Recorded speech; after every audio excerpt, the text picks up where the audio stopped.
మహాశివరాత్రి గురించి పరమేశ్వరుడు పార్వతీదేవికి ఇలా చెప్పసాగాడు. మహాపర్వతాల మధ్య ఒక వేటగాడు నివసిస్తూ ఉన్నాడు. అతడు రోజు వేటకు వెళ్లి మాంసం తెచ్చి తన కుటుంబాన్ని కొనసాగిస్తూ ఉండేవాడు. అలా ఒకరోజు వేటగాడు వేటకు అడవిలోకి వెళ్ళాడు. కానీ ఆ రోజు ఒక మృగం కూడా అతనికి కనిపించలేదు. అతను అలసిపోయి ఒక చెట్టు మీద సేద తీర్చుకుందామని చెట్టు ఎక్కి కూర్చుని ఉన్నాడు. అతడు చెట్టు ఎక్కేటప్పుడు చెట్ల కొమ్మలు కాయలు కింద పడిపోయాయి. చెట్టు పక్కన ఒక నీటి సరస్సు ఉంది. కొద్దిసేపు అయిన తర్వాత ఒక మృగము అక్కడికి వస్తూ ఉంది. దాన్ని చూసి వేటగాడు బాణం ఎక్కుబెట్టపోయాడు. కానీ ఆ మృగము, "ఓ వేటగాడ, నన్ను ఎందుకు చంపాలని చూస్తున్నావు?" అని అంది. ఆ మాటలకు ఆశ్చర్యపోయిన వేటగాడు అలాగే నిల్చుని చూస్తూ ఉన్నాడు. "నేను బక్క చిక్కిపోయి ఉన్నాను.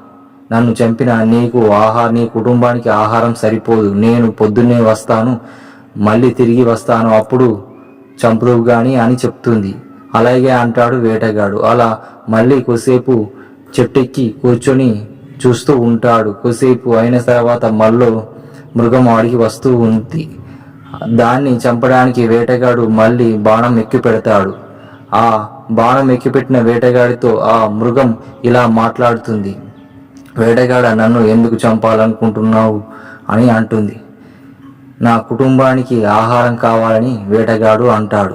వేటగాడు ఈ మనిషిలా మాట్లాడుతున్న మృగాన్ని చూసి ఆశ్చర్యపోయి అలాగే ఉండిపోతాడు.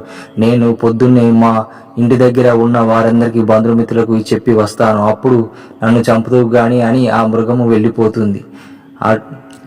అలా కొంత సమయం గడిచిన తర్వాత తెల్లవారుతుంది. తెల్లవారే సమయానికి ఆ రెండు మృగాలు వేటగాని దగ్గరికి వస్తాయి.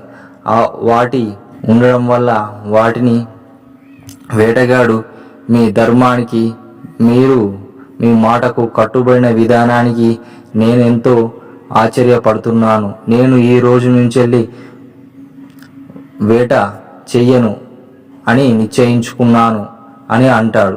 అలా అనేసరికి దేవతలు అతనిపై పుష్ప వర్షాన్ని కురిపిస్తాడు. దేవతలు అక్కడ ప్రత్యక్షమై, "ఓ వేటగాడ, నీవు ఎక్కి కూర్చున్న చెట్టు బిల్వ చెట్టు. దాని పళ్ళు మరియు దాని ఆకులు దాని కింద కొన్ని సంవత్సరాల కింద నుంచే స్వయంభూగా వెలిసి ఉన్న శివలింగంపై పడినాయి. నిన్న రాత్రి మహాశివరాత్రి రోజు.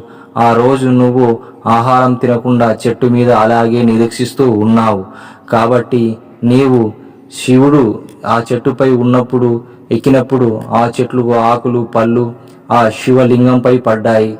కాబట్టి నీవు రాత్రి ఏమి తినలేవు. కాబట్టి జాగారం ఉన్న ఫలితం లభించింది. శివునిపై పళ్ళు మరియు బిల్వ ఆకులు పడినందుకు గాను శివ పూజ పూర్తయింది. అందుకోసమే జాగారం చేసిన ఫలితం నీకు, శివరాత్రి జాగారం చేసిన ఫలితం నీకు దక్కింది.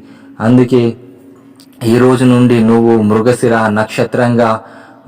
నక్షత్ర మండలంలో ఉండు అని వరమిస్తారు. దానికి సంతోషపడి ఆ వేటగాడు మృగశిర నక్షత్రం ఆకాశ మండలంలో వెలుగుతూ ఉంటాడు.